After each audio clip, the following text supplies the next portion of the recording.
I definitely still have like imposter syndrome creeping in. That's another thing I've always struggled with is sort of owning my success and feeling like I actually, that confidence that I talk about early in my career, I weirdly, it's the more success I got, it became more elusive. Does that make any sense? Yeah, well, it got pretty crazy. It did. You were on the Office Ensemble, and which I would say was like probably 2 degrees less severe than The Hangover in terms of like fucking energy. Was it easier to do it with people? Was it easier to like you could share the Hangover with Bradley and Zach for and sure, like yeah, and not feel like it's all you and totally. I think and The Office too was a sort of like in all every one of those moments, The Daily Show and The Office, and then The Hangover, like every single one had just amazing people around me in the same boat, and you're all contributing something different. Yeah, do you know what I mean? The Hangover, especially, it's like you're all energetically, the tension of the differences. You can go. You don't have to beat yourself up. You could reduce it in a way, I would bet, and go like, well, I'm playing like an uptight guy who like, and I'm good at that. And you could explain it away so that it wasn't like, am I Laurence Olivier? Am I the greatest fucking actor? Like, but I'm sure it was a balance. Yeah, I think that as my sort of celebrity status increased, so did a lot of like, I don't know, just expectations on me in ways that I didn't know how to navigate very easily. Can you tell me some? So I think like I've always been intimidated by celebrities and like, you know, so I get starstruck. Yeah. And so going to like X, Y, or Z dinner party or Oscar party or whatever, like I'm pretty anxious and like, and that's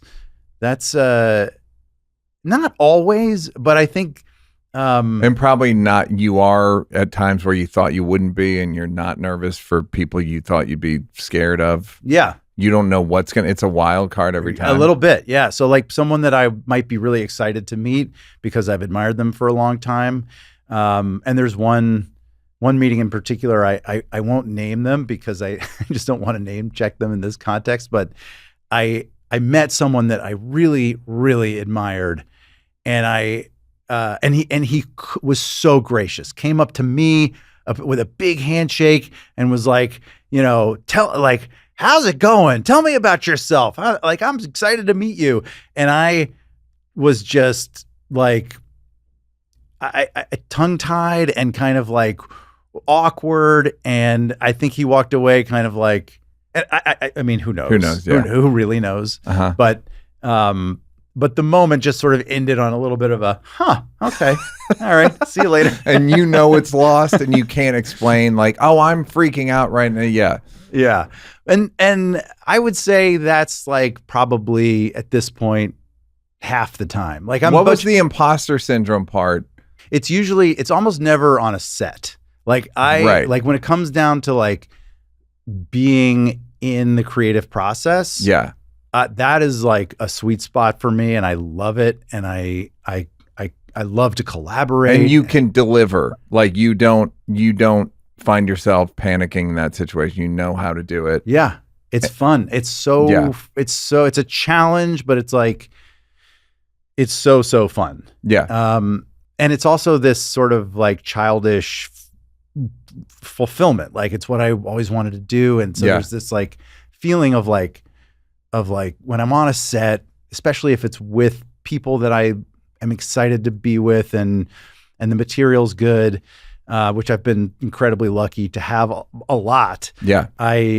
I just am in there's no better place. Like it is. So with the That's imposter syndrome, the imposter syndrome is everything else. The imposter syndrome is like a red carpet or Right. like lots of kinds of press appearances, or like parties. Yeah. Like, and again, it's not always, but it does kind of creep in there. And I think part of one of my ADHD symptoms or something sort of under that umbrella is that I am like appallingly bad. I mean, this is a cliche, but like people say like I'm bad with names, but like, no. I don't know anyone's names. Like I don't know anyone's names.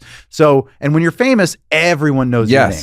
So they expect you to remember the time you met. They want to believe that they made an impression that you'll remember. Right.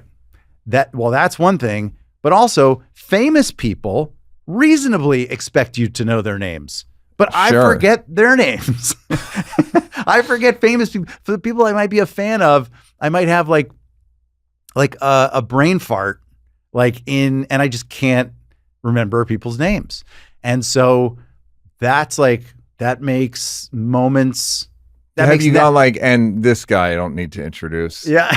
Is there are ways to cover for tricks. it. Like, Yeah. Like Hulk Hogan was famously bad with names and would just call everyone brother.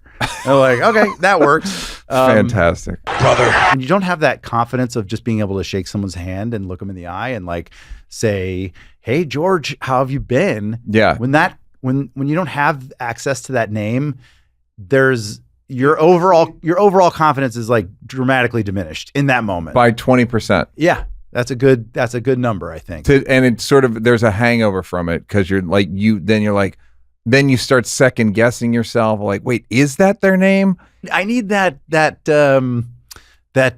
like Bill Clinton, like a president has like an advanced guy or whatever that just stands there and is like. Well, you know what I do on set? I don't know if I did it on the goods.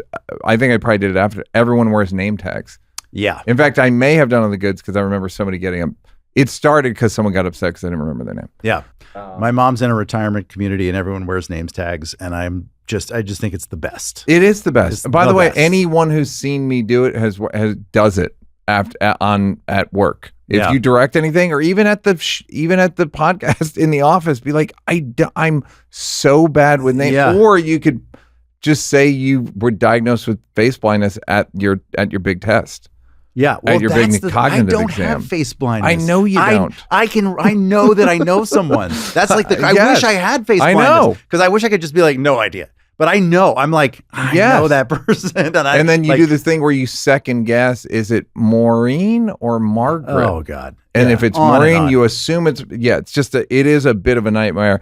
And I don't know if it's, I think all of these are pretty much ADHD. Well, it's also, it speaks to, I have no chill. Yes. Because of these things. Like, it is hard for me to feel chill. Does that mean you don't enjoy vacations? You don't enjoy watching a movie? You don't, what is it when you say no chill, what do you mean? I mean that like the story I just told about meeting someone I was very excited to meet and always wanted to meet, and then having no ability to actually deliver on my authentic self in that moment. And that's so heartbreaking to me. Like I mourn for those moments. Can I guess who it was based on your impression? Tom Hanks. No. It wasn't Tom Hanks. I thought it was Tom Hanks or Ron Howard. It wasn't Tom Hanks, and from now on, if you continue to ask me, I'll say I'll neither confirm nor deny. Okay, fair enough. Hey, did you like that? Did you like that? Yeah, did you like it though? You want more? Don't want to work? Would rather watch videos of me grab-assing with people? First of all, go up here to subscribe, and then go up here to watch more clips. This is like when the weatherman says that there's a high pressure system coming in. I'm not really used to the green screen.